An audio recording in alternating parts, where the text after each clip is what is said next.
Welcome to episode number 318 of the Marine Layer podcast. It's our outfield grades episode. We'll go around the Mariners outfield and DH and hand out our 2025 season grades. Reminder to you guys, if you want to stay on top of everything we're doing, there's a couple of easy ways to do it. The easiest one is just to go to our website. That's marinelayerpod.com, where you can find all of our episodes, both audio and video. You can go get your merch. You can sign up for our Patreon. That's all over at our website, marinelayerpod.com. And then check us out all across social media at marinelayerpod. Let's get it rolling. The pitch from Acevedo. A drive deep to right field. Down the line. The Mariners win this game 2-1. The dream lives. They're going to the playoffs. On one from Jansen. There you go. Left field. We got a tie ball game. Julio. Oh, baby, what a moment. Tie ball game at 7-7. And we welcome you to this episode of the Marine Layer podcast, part of the Just Baseball Podcast Network. Recording here on Tuesday evening, October 28th. I heard there was a pretty good baseball game on Monday that I missed. Yeah, I've kept my promise. Not watching a single second of the World Series. And I missed a lot. You couldn't turn it on at any point, at no point at all? No. I was not in front of a TV where I could turn on the game and watch. No. I mean, to be fair, you're like a lot of Seattle. A lot of people just will not turn this World Series on. I don't blame them. Look, I might have broken it on Monday. I might have broken my promise on Monday had I just been sitting at home and I would have, gotten my work done. And if it's in the fucking 13th, 14th, 15th inning and Will Klein's in the game, yeah, you bet your ass I'm turning the game on. Betcha. Got to support the Tacoma Rainiers. But I wasn't at home, so couldn't watch. That is insane that he came into that game and threw 4 shutout innings. Shout out to him. I mean, aside from Freddie. 75 pitches, too. Hero of that game. Aside from Freddie, hero of that game. All right, I just got to do one thing here quickly. Can I just remind people, before you go off on your rant, can I just remind people, in case, if you were not familiar with Will Klein this year, there were some thoughts that he would at least throw a little bit in the Mariners bullpen this year in meaningful spots. He has had some decent stuff. When I tell you guys he was bad in Tacoma, he was bad. He had an ERA over 7 with the Tacoma Rainiers. Now he's a World Series hero. Go figure. Okay, go ahead. Sorry. The Dodgers always do that, though. It's incredible. That's why they're Chris Taylor, Will Klein. I mean, you can draw it up with a bunch of guys. Max Muncy, Justin Turner. There's so many. I was just referencing Mariners. Well, that's fair. All right. I got to spend a minute on this. And let me preface it with this. There's probably going to be some of you guys that say, Lyle, this is a complete waste of time. Why are you still going on about this? The answer is because I will never, ever get over it. I know it's probably wasted effort, but watching Shohei in the World Series, doing what he's doing on the biggest stage, the fact he hits the game-tying home run, 4 extra base hits, he reaches base 9 times and helps anchor the Dodgers offense to that win. The Mariners balking at the money 2 years ago for him is embarrassing. It will forever be embarrassing. It will continue to be embarrassing because not only did you turn down the opportunity to go and try and sign the greatest player to ever play this game, you literally turned down making money. And this is what everybody talked about when he was a free agent. Everybody knew that contract was going to pay for itself and then some. The Dodgers made over $700 million in year 1 of Shohei. Year 1. They made it all back in the first year. Now imagine where they're at now. Was he ever going to come to Seattle? I don't know. And we got plenty of comments about that on social media when we were talking about it, saying he was never coming here. He was always going to be a Dodger. It's not about that. You didn't even try. If you had done what the Blue Jays did and gave it your all, then fine. Ultimately, it's his decision and you can't do anything about it. You balked at the money and did not even try.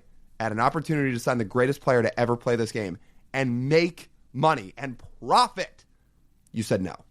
It will never not be incredible. And I will have my jaw open about it for the rest of the time. It's not about not signing him. It is about not trying. Insane. I just can't muster the energy to get angry at something that happened 2 years ago. And again, I don't want to just be the one to say, I'm telling you so, Lyle, he never would have come here. He never would have come here. Because you're right. The Mariners should have at least tried. Hey, Lyle, all reports on Reddit were saying that they offered him a 1-year deal for $65 million. Come on, what happened to that? Still one of our funnest episodes ever when we did that. Regardless, I'm sorry. But, what? Sorry, you could go ahead. Again, I don't care that it was 2 years ago. I don't care if it's 20 years from now. This is the best player to ever live. We may complete our lives never ever seeing a better player than this. The next 200 years may go on and we never see a better player than this. And I'm sorry, you didn't even try? $700 million was an underpay at this point. Would you have the same frustration if the Mariners were playing in the World Series right now? Yeah, doesn't matter. Would you have the same frustration if the Mariners won the World Series? I mean, when you win a World Series, how much can you really complain about? You win a World Series. But to have that guy on your team for the next decade, I'm sorry, I won't get over it. Yeah, I just can't muster the energy for that. I can't, so you're saying you're mad at the Mariners for not trying? Yes. We have a better, more egregious example of them not trying sooner than that. I don't care. Yes, you should. Because we bitched and complained about it all offseason. And if they had the offseason they had last offseason, but Shohei was on the roster, you better believe I would have lived with it a hell of a lot more. Like, their decision last offseason, which, by the way, last offseason, outside of signing Jorge Polanco, which was fine, but Jorge Polanco was coming off an injury and essentially needed a rebound season to put himself in place this offseason to make more money. Outside of that, the Mariners spent $3.5 million on Donovan Solano and essentially tread water around $500 until the trade deadline, where they went out and they acquired the two best players at the deadline and ran away to the American League West title. Like, that is what happened more recently than Shohei Ohtani, which is why, since we have literally all of this evidence way more recent than Shohei, and what much more realistic than Shohei, I just can't right now sit down and get angry at it. I can't do it. I can. I can't. It's like, it's over. Unfortunately, it's over. And I will not get over it for the rest of my life. That is the best player to ever play this game with an that is a walking cash cow. Forget even the baseball factor. If you just care about the dollar figures, that's a walking cash cow. And you were like, no. So you're telling me the Mariners are going to cause you trauma for the rest of your life? I mean, brother, they've been doing it for 28 years. What's another Shocker. What's another 60 to 65 going to do? Shocker. Dude. Well, it was a pretty good night for Shohei, I will say. Though he did give up a home run to Vladdy tonight as of recording. So, yeah, you know what? I think he'll be fine. I would have done it in a heartbeat. In a heartbeat, you got to try. They did not try. Okay. Anything else to get off your chest? No, I just want people to know that it could be 50 years from now, and I won't get over that. What if the Mariners have like 4 World Series? Make it easier, but those 4 World Series could be in 25 years. What about the time we had to wait in between them when you could have Shohei? If you're still complaining after they win the World Series, then I'm going to get mad at you. Well, fine, but until they do that, I'm going to. Because the only reason you have trauma is because they haven't been successful. Well, that's if they were successful without Shohei, you wouldn't care. That's facts. But until they do that, it will haunt me for the end of time. And unfortunately, in that time span since he signed with the Dodgers, Shohei has never not been a World Series champion.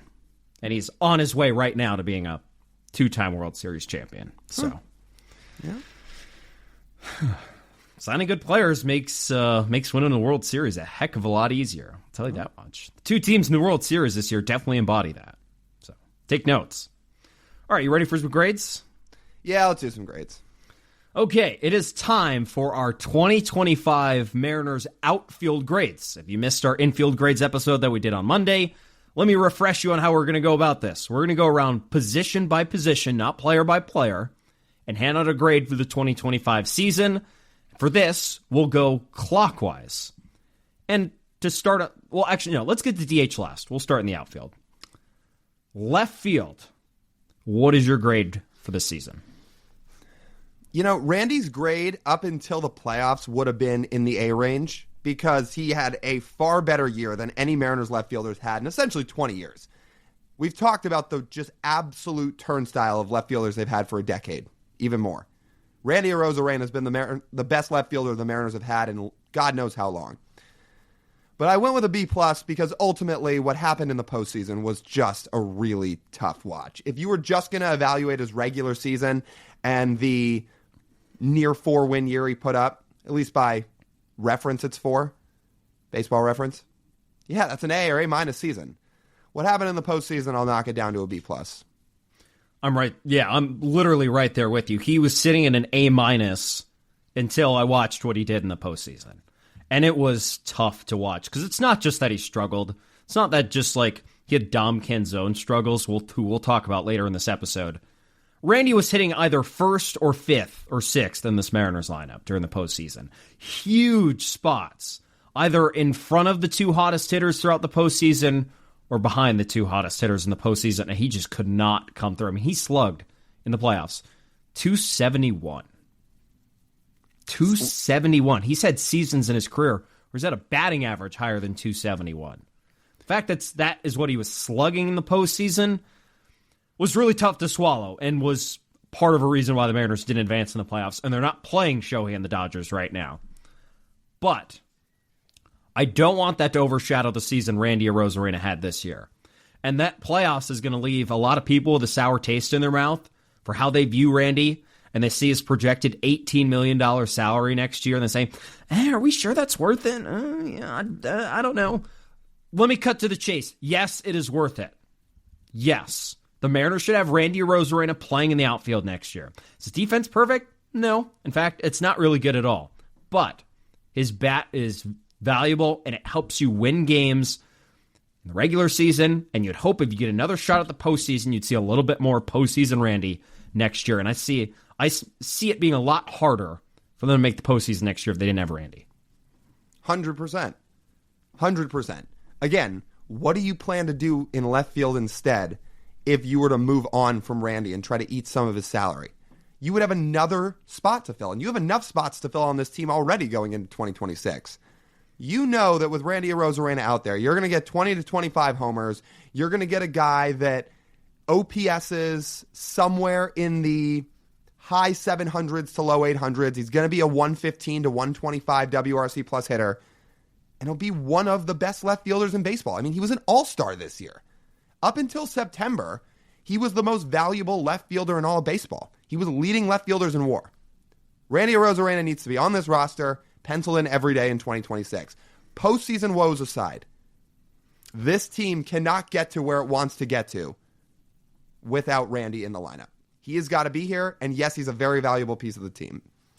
And think of some of these accomplishments. He really got up near his career highs in a lot of categories. I mean, he was close in WRC+. plus. He did set a career high in homers. He was one off his career high in stolen bases. In fact, in terms of stealing bases, he was one of the most effective base stealers in the entire league this year. Not all of his details are great, but like the stolen base details were pretty great for Randy. Yeah. His table setting was fine. I honestly think he's a little bit better hitting lower in the lineup. But overall, again, there are so many things Randy did well this year. That's why he earns a grade as high as he did. And just got to go to our channel and look at Aaron Goldsmith try and name off the last 10 opening day left fielders for the Mariners. I want you guys to compare those to Randy Arozarena and then sit and be like, oh, actually, that is pretty good. Yeah, I'm fine. I have a pretty good memory, so I think I can actually do it just from looking at this list. Okay. 2016, Nori Aoki. 2017, Gerard Dyson. 2018 was... No, I forget. All right. Dog. Why am I already forgetting 2018? I'll come back. I mean, you watch him every day. D. Gordon? No. No. Watch him on the field every day. Oh, duh. Ichiro. Yeah. Ichiro at 45 years old. Okay, 2019, Domingo Santana. 2020, Jose Marmolejos. 2021, it was Jake Fraley. 2022 and 2023, 2022, Jesse Winker. 2023, Jared Kelnick, who will always be near and dear to my heart, but unfortunately did not work out. 2024 was Canzone. He got sent back down to AAA that year. And last year it was Randy. Randy Arozarena has to be the left fielder next year. He just has to. Randy Arozarena is better than all those players combined. Yeah. And look, nobody's sitting here arguing that Randy's a perfect player. Nobody's saying that. Has strikeout issues, not a great defender. Obviously, again, has his very high highs and his very low lows throughout the year. But when it all comes down to it, a left fielder that can hit in the middle of the order and be a 20-20 guy on a yearly basis and be about a 115 to 120 WRC plus hitter, it's a very valuable player. Maybe he doesn't have to hit leadoff next year. That's fine. What if he hits fifth? What if he hits sixth? Sign me all the way up. The only other negative in his game is the defense, and the defense has just not gotten any better. It's not Jesse Winker, but whether it's his arm or it's his range, it was not very good. His routes weren't great. So, that's probably the one thing. And I remember you and I talked about early in the season, or before the season started, about putting him at DH. The Mariners had more pressing needs at DH this year, which is why he didn't play DH. In fact, he only DH'd twice all season. Would you say he killed them in the outfield? Do you think it was, the defense was bad? Do you think it really hurt them? Didn't feel like it. Now, in one of those games in Detroit, he made a couple routes to a couple of those balls that were tough. That being said, that loss in Detroit was not on Randy Arozarena. That was on a multitude of things. He might have played a small part, but it was a lot of factors into why the Mariners got crushed in Detroit in that loss, where he made a couple of tough angles to a couple of baseballs. So no, despite him putting up -5 outs above average, I didn't feel like, just off the eye test, he was killing them in left field the way that Jesse Winker did. His range really is, I think, the thing that hurts him the most. But range is not only a Randy thing. When you look at this Mariners roster, there's a lot of Mariners players who struggle with range on defense. Yeah. It's not just him. It's Randy in the middle infield really struggle with that. Yeah. So, and I think ultimately, for the roster to be at its best next year, Randy probably still needs to be playing left field. Maybe there's some things he could work on in spring training that could just tighten a couple of things up, even if he's not going to be perfect out there, that he could just shore things up a little bit for 2026. But if you want to structure the roster the best possible way, Randy probably needs to spend most of the time in left field. And yes, again, he needs to be on this roster. Yeah. Before we get to center field, do you want to get to an ad?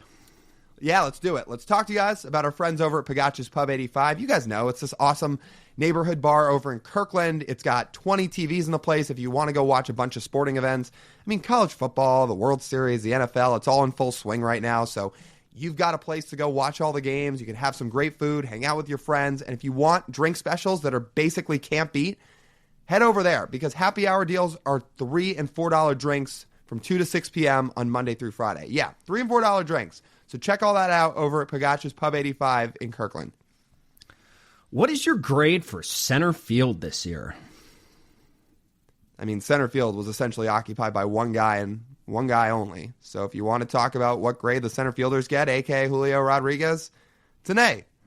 And it's funny that we do this at the end of the year, given where so many of the conversations go throughout the course of a 6-month season. But Julio Rodriguez, once again, ends 2025 as the best center fielder in Major League Baseball. He had arguably his best season of his career. It certainly was the best since his rookie year. His defense continues to be elite. His second half was elite. The only reason his grade's not an A+ is because he had a slow first half. Otherwise, every single thing about Julio's season was an A-level season. Get this stat for how good his season was. Even with the bad first half, he finished 87th percentile this year, according to Baseball Savant, in batting run value, 90th in base running, and 92nd in fielding. 92nd in fielding.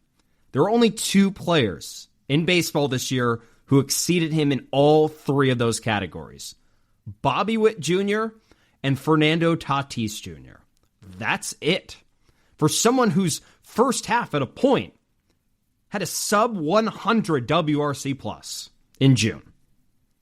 In July, I think. It was at sub 100. But Julio turned it around to have an unbelievable second half where he had a 900 OPS. The defense was as good as we've seen it. And his base running, after taking a lull last year, has rebounded to elite levels. AKA he stopped getting picked off on the base paths. that turns him into one of the most valuable. I mean, sometimes. I mean, I think the pickoffs were the big reason why his mark was so low last year. Yeah. Right. And so, with a 90th percentile mark this year, I really think he cleaned that up enough this year to make him one of the most valuable base runners in baseball and one of the most valuable players in baseball. And I really think he showed it in the second half, how the Mariners were able to balance the two star seasons they had in front of them. You had Cal Raleigh's first half, which was historic of historics in Mariners history. And then as Cal went back into about the 700 OPS range in the second half, Julio stepped up and really took the reins to the offense. Yeah. And then in the postseason, they both showed up and were unbelievable. Yeah. All the more reason to up the grade. Julio did not crack under the pressure in any postseason play in any way. I mean, you just look through it. Game 2 against the Tigers has the ceiling hit. He had the double down the left field line. He homered in Game 1 of that series. You look at the Blue Jays series.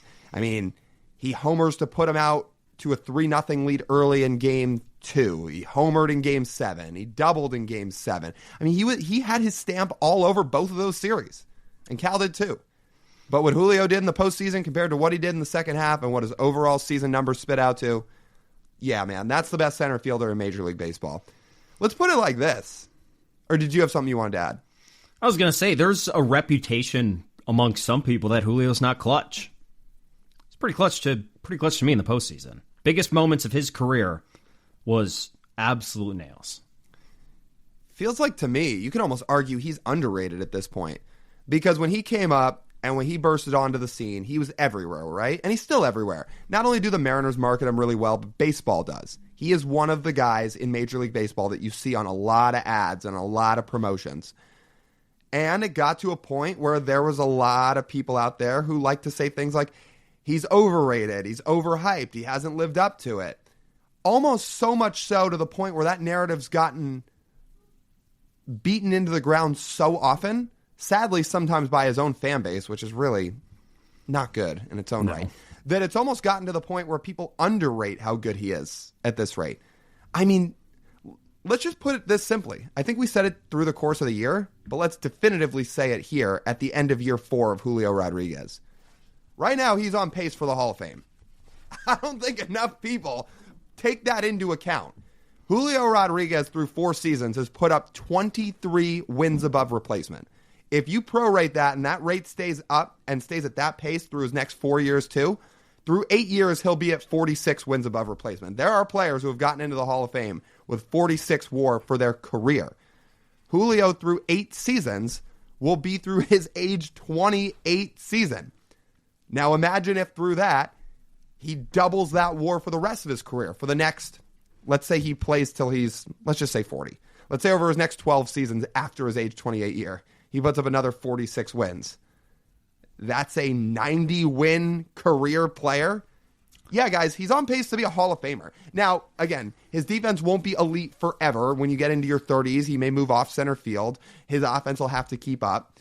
But to do what he's doing, not just by WAR, but to have over 100 homers through 4 seasons, to have 3 All-Star games through 4 seasons, to have 2 top 10 MVP finishes through 4 seasons. And by the way, he may finish in the top 10 again this year, which would be 3 in 4 seasons.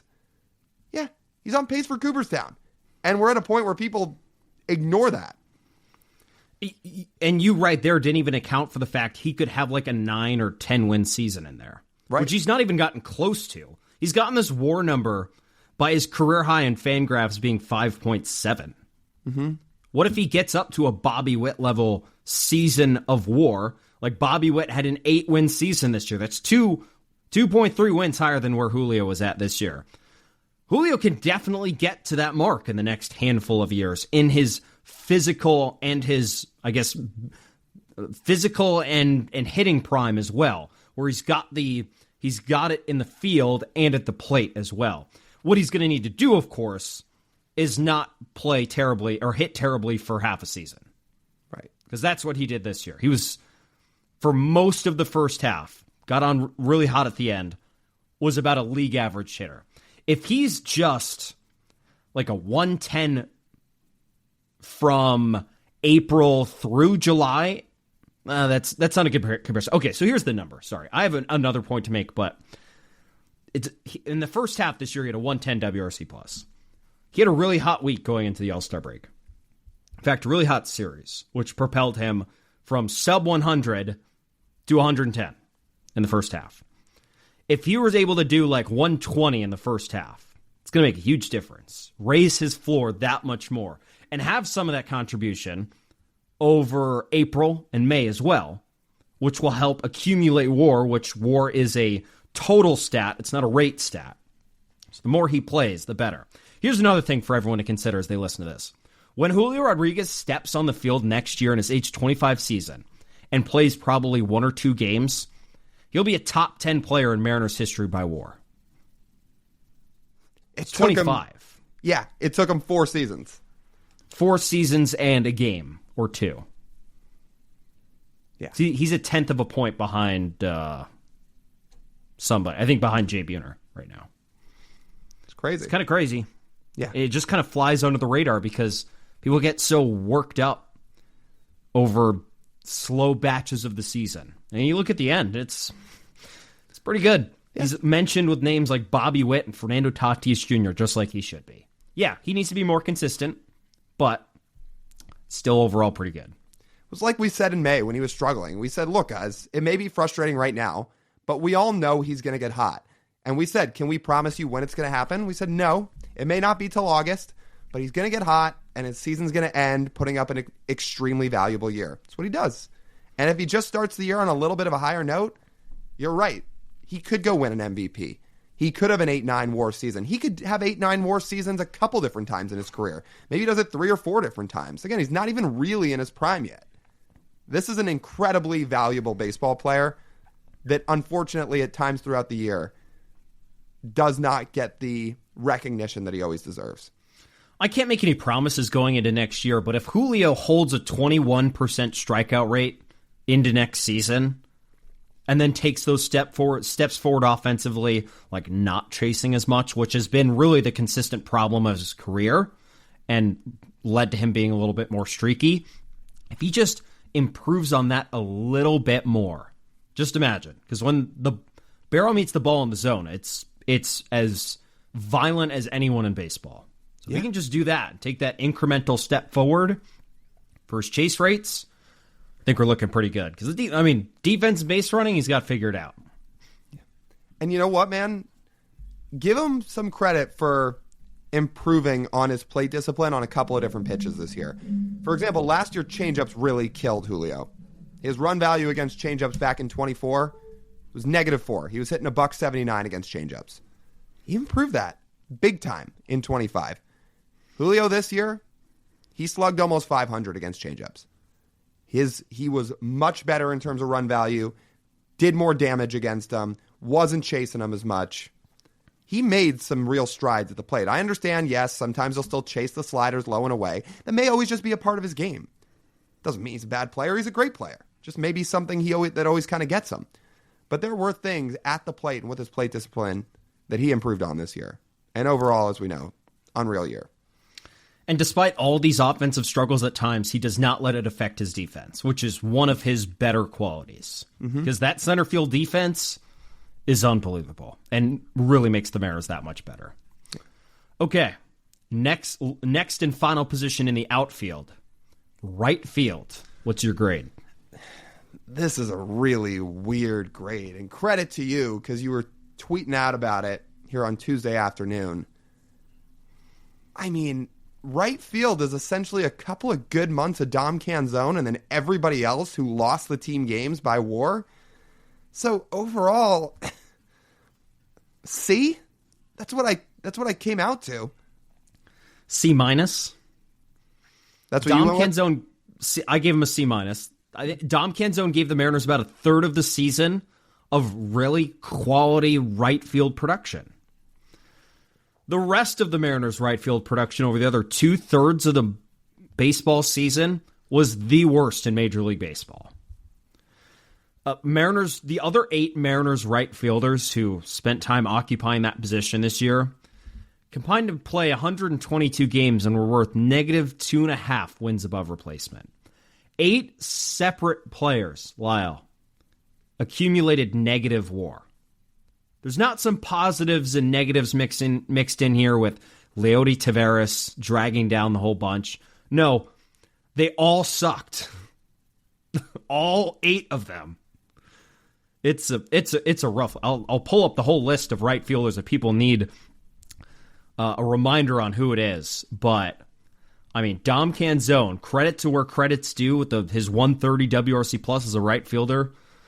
But man, Luke Raley, Samad Taylor, Rylan Thomas, Leo Rivas, Miles Mastroboni, Victor Robles, Dylan Moore, and Leody Taveras just tanked whatever good value Dom Canzone had over the net whole season of it. Oh, and then by the way, in the postseason, the worst position on the roster. Yeah, for all the good that Dom Canzone did in the regular season, come October. I mean, in Game 7, he was out of the lineup because his at-bats were pretty uncompetitive for most of October. He was 3 for 28 with 3 singles. He had a WRC plus in the postseason of negative 30. Yeah, that's not good.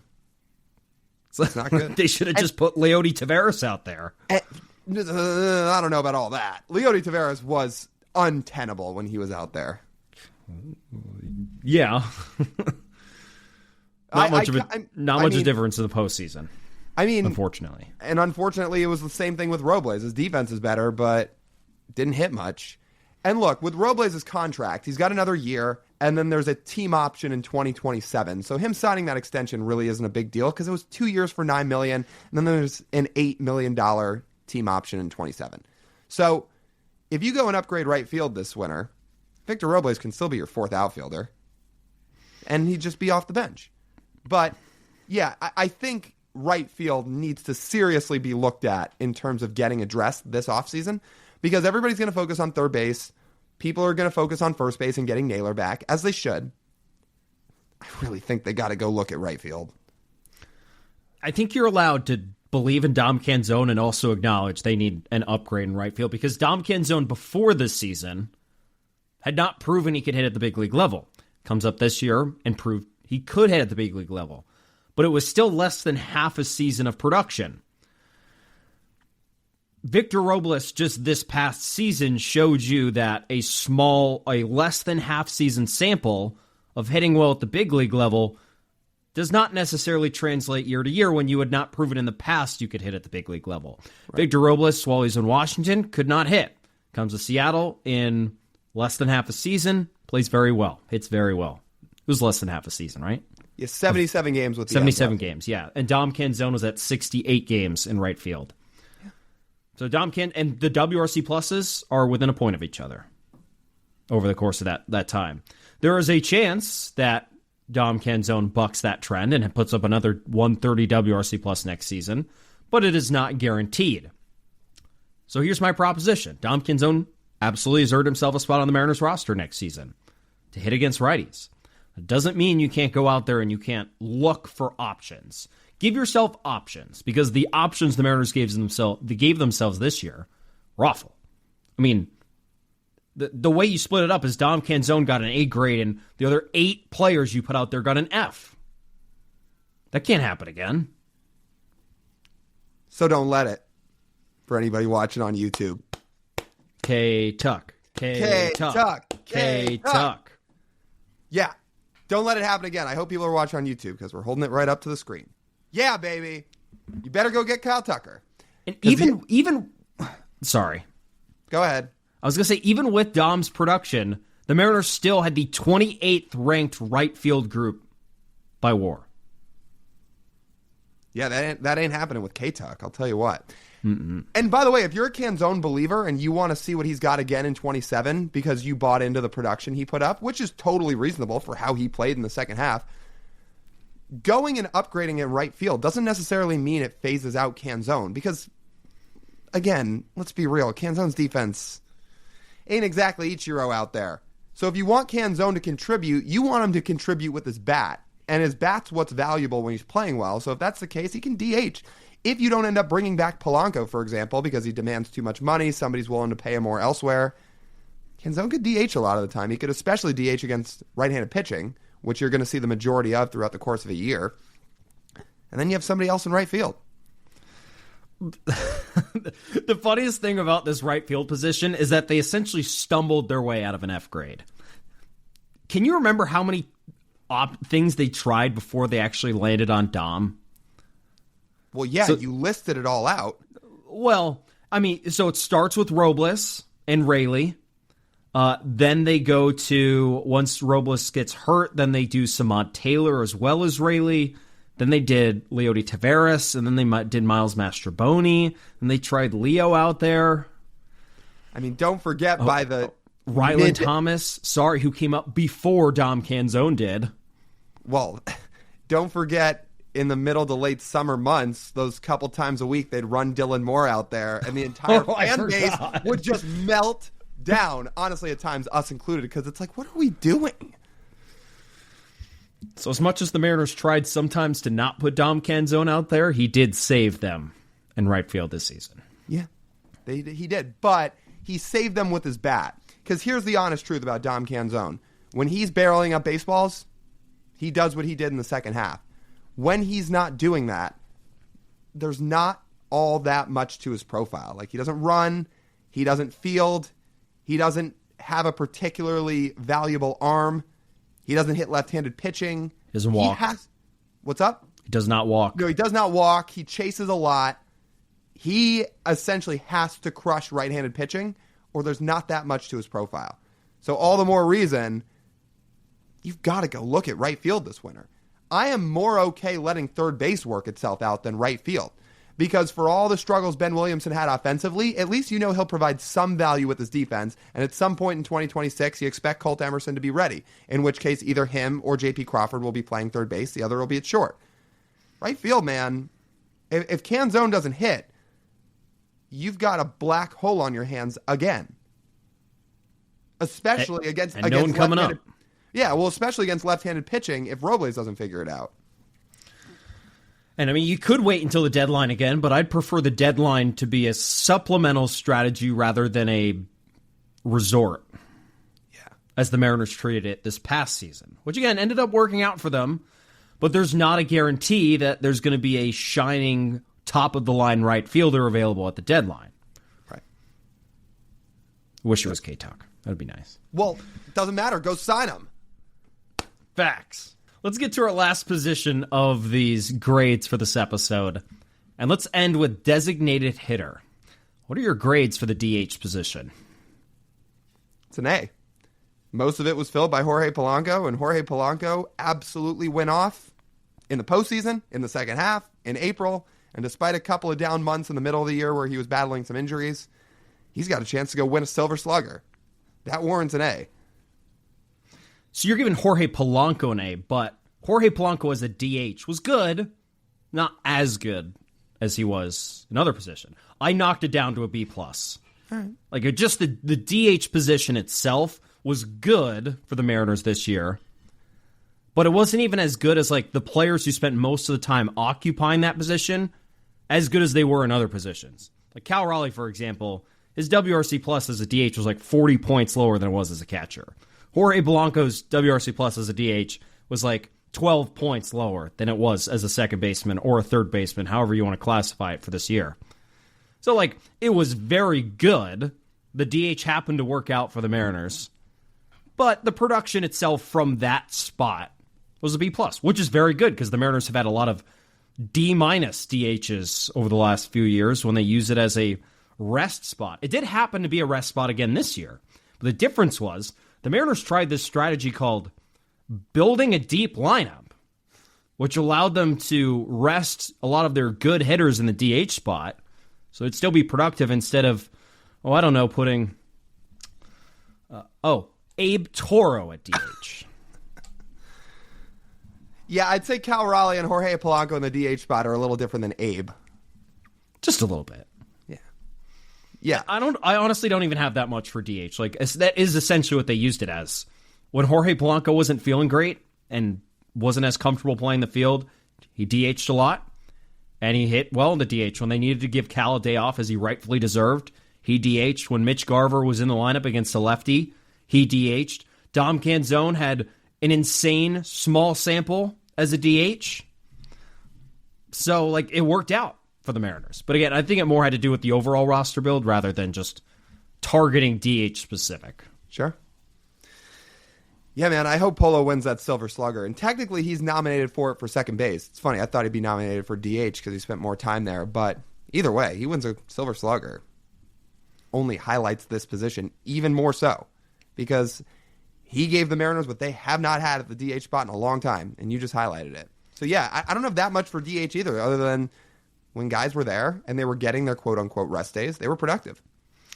And the crap we gave the Mariners at the beginning of the episode after having a inactable offseason a year ago.